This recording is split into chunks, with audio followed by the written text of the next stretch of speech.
बिस्मिल्लाहिर्रहमानिर्रहीम। नाज़रीन अस्सलाम वालेकुम। मैं हूँ इमरान वसीम। नाज़रीन, आज 10 मुहर्रम का दिन है और हमारे प्रोग्राम की जो ख़बरें हैं उनकी तफसीलात पर आने से पहले मुख्तसर सी बात आज के दिन की करेंगे, 10 मुहर्रम की करेंगे। नाज़रीन, आज का दिन हज़रत इमाम हुसैन और उनके जाननिसार साथियों की बेमिसाल कुर्बानी की याद दिलाता है, जिन्होंने जुल्म के सामने हक का अलम बुलंद किया था। वाक़या करबला आज 10 मुहर्रम का दिन हमें ये सबक देता है, हमें ये दर्स देता है कि जो हक का रास्ता है वो मुश्किल,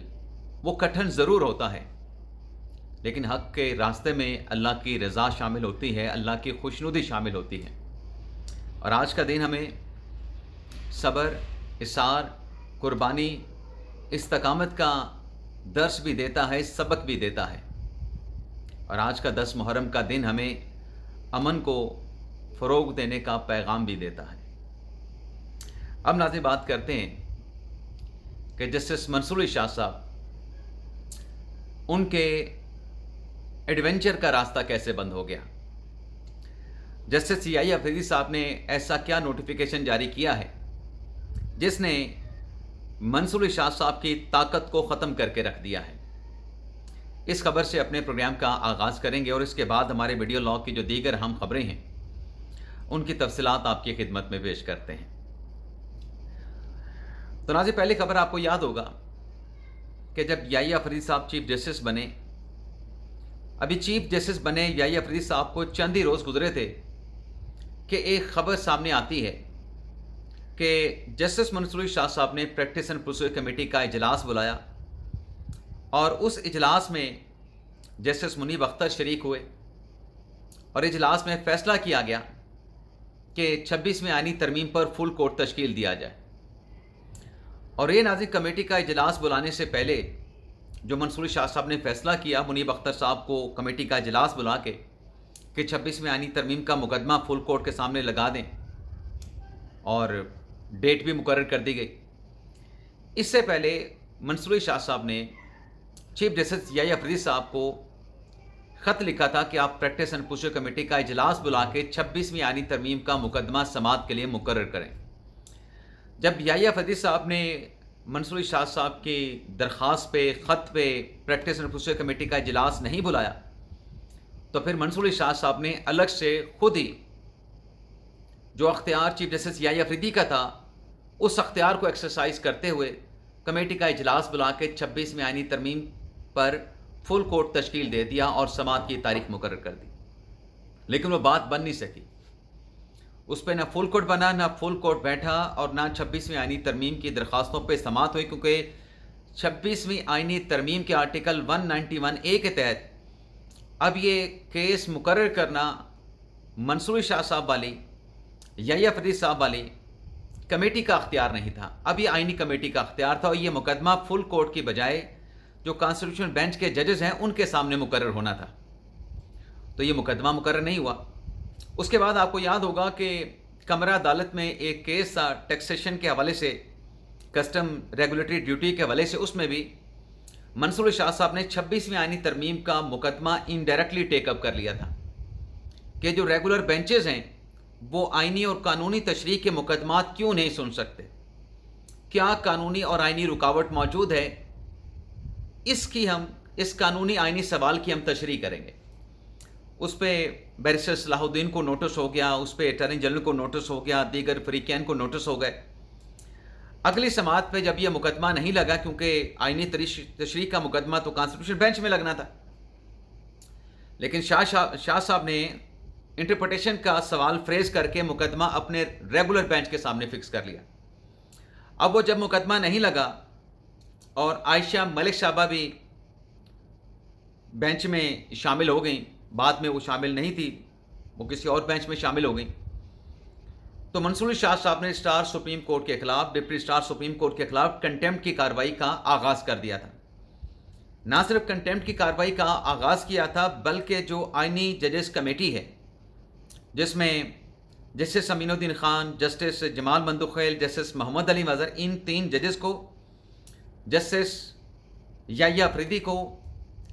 कंटेम्प्ट केस में फैसला देते हुए इनके खिलाफ भी ऑब्जर्वेशन दे दी थी कि ये भी जिम्मेदारान में शामिल हैं। उसके बाद फिर आपको याद होगा कि कॉन्स्टिट्यूशन बेंच में ये मुकदमा फिर इंट्रा कोर्ट अपील में लगा था। तो सारा का सारा जो इंफ्रास्ट्रक्चर जो बिल्ड हुआ था मंसूर शाह साहब की अदालत में, एक आर्टिकल 191A के क्वेश्चन के ऊपर आईनी बेंच ने करार दिया था कि मंसूर शाह साहब के पास ऐसा कोई अख्तियार है ही नहीं कि वो डेट फिक्स करें, इस मुकदमे को समाअत के लिए मुकर्रर करें। ये केस आईनी बेंच ही समाअत के लिए मुकर्रर कर सकता है। लेकिन वो एक एडवेंचर हुआ, जुडिशल एडवेंचर था, लीगल एडवेंचर था, जो भी था, लेकिन वो सारी चीज़ें हमने रिपोर्ट भी की और आपने खुद भी उन चीज़ों को विटनेस किया होगा। उसके बाद नाज़रीन अब ये हुआ है कि चीफ जस्टिस याहिया अफरीदी साहब ने एक मीटिंग की है 29 मई को प्रैक्टिस एंड प्रोसीजर कमेटी की, और उसमें जो प्रैक्टिस एंड प्रोसीजर कानून का जो सेक्शन 2 है, सेक्शन 2 के झैली सेक्शन 2 के तहत जो कि अख्तियार देता है कि कमेटी जिसमें चीफ जस्टिस होंगे, सीनियर प्यूनी जज होगा, जिसमें आईनी बेंच का सरबराह होगा, ये अपनी कार्रवाई का जो तरीकाकार है, जो प्रोसीजर है, उसको ये वज़े कर सकते हैं, उसको ये कंप्रीहेंसिव बना सकते हैं। यानी रेगुलेट कैसे किया जाएगा सुप्रीम कोर्ट में बेंचेस और मुकदमात की समाअत को, रेगुलर बेंचेस और मुकदमात की समाअत को, ये कमेटी को अख्तियार पार्लियामेंट ने कन्फर कर दिया था लेजिस्लेशन के ज़रिए। तो उस अख्तियार को रेगुलेट करते हुए याहिया अफरीदी साहब ने एक तो जो प्रोसीजर है कमेटी का, वो प्रोसीजर जो है वो 2025 का फ्रेम कर दिया है।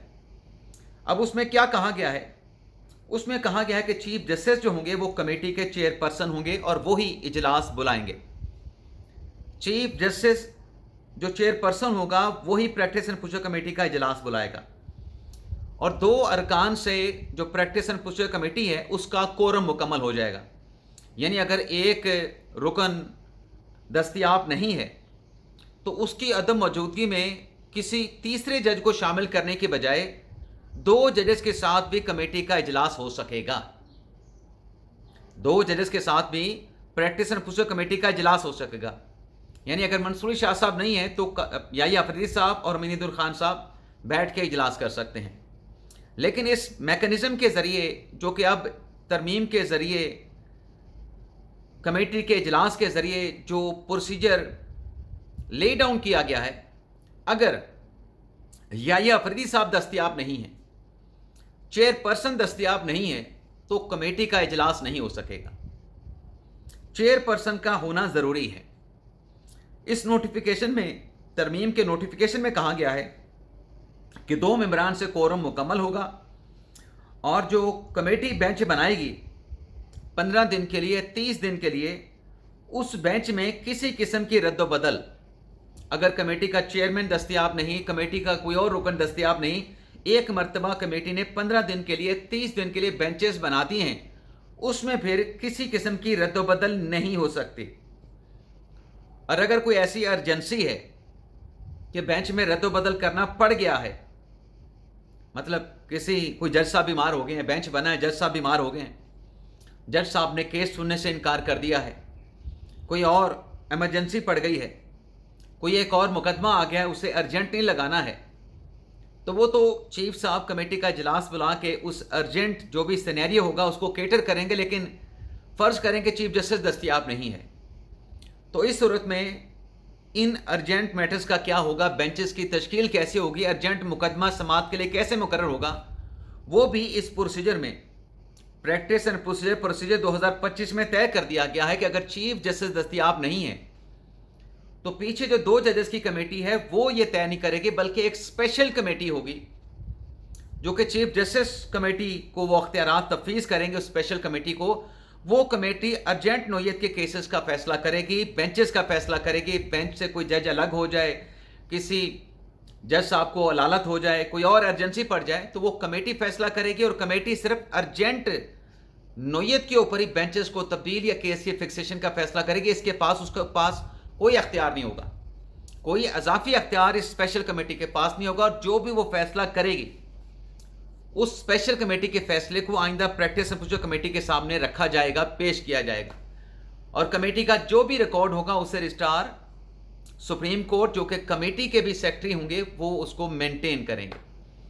अब इस नाजरीन कमेटी प्रोसीजर 2025 का जो नोटिफिकेशन जारी किया गया है, अब मंसूर शाह साहब अगर कायम मकाम चीफ जस्टिस भी बनते हैं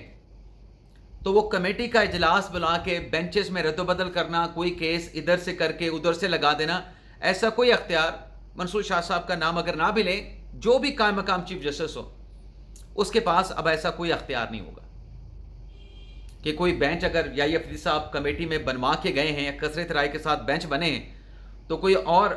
याहिया अफरीदी साहब बाहर चले जाते हैं तो कायम मकाम चीफ जस्टिस आता है तो वो बेंचेस की हैयत को, कंपोजिशन को तब्दील नहीं कर सकेगा, मुकदमात की तब्दीली नहीं होगी। तो ये नाज़रीन बड़ी अहम डेवलपमेंट हुई है। इसके अलावा नाज़रीन एक और चीज़ आपके साथ शेयर कर लें, वही है कि पाकिस्तान तहरीक इंसाफ ने मरहलावार एहतजाजी तहरीक का ऐलान कर दिया है। खैबर पख्तूनख्वा पाकिस्तान तहरीक इंसाफ के जो सदर हैं जुनैद अकबर, उन्होंने रीजनल क़यादत को अहकामात दे दिए हैं कि हर हफ्ते 2 से 3 आपने अवामी इज्तिमात करने हैं और इस इज्तिमात से मुतल्लिक जो क़यादत है वो मकामी जो MNA MP होंगे वो इसकी क़यादत करेंगे और तमाम जो विंग्स हैं पाकिस्तान तहरीक इंसाफ के,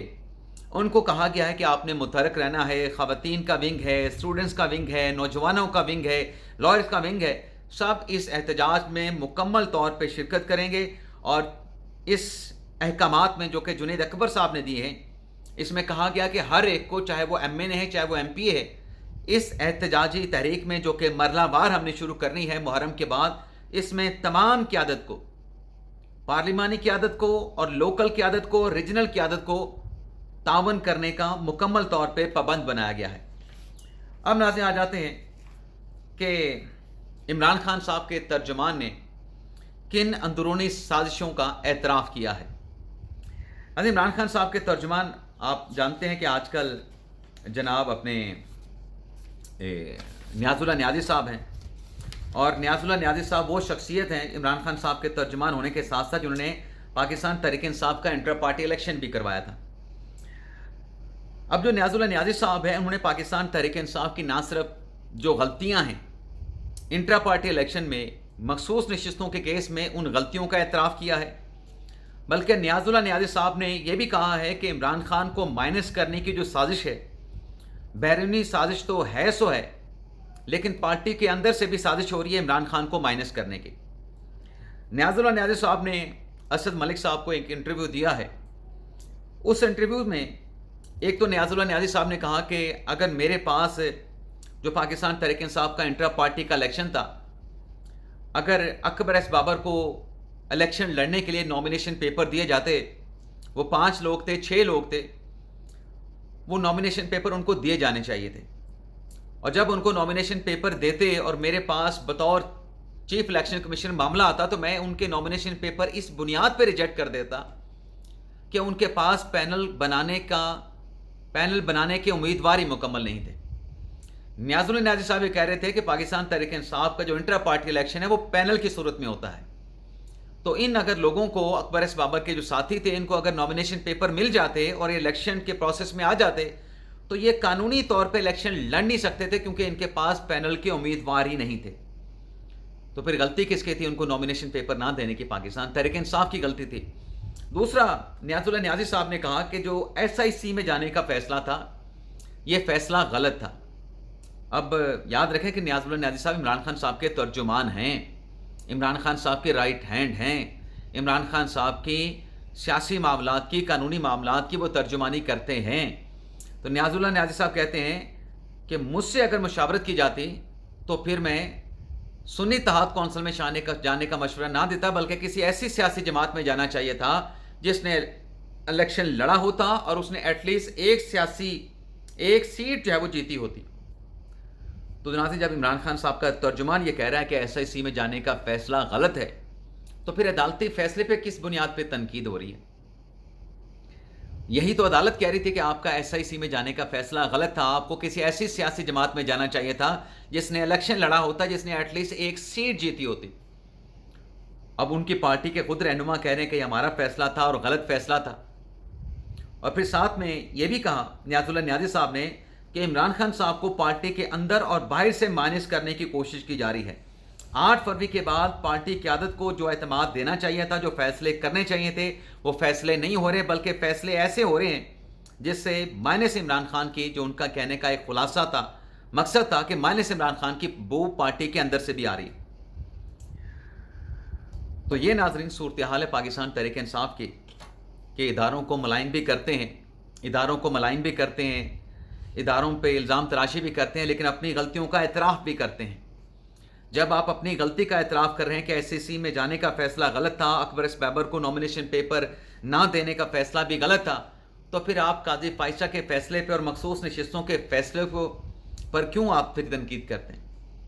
پھر آپ کو جو نتیجہ بھگتنا پڑا, آپ کو بلے کا نشان نہیں ملا, آپ کو مخصوص نشستیں نہیں ملی, آپ کی غلطیوں کی وجہ سے نہ ملی,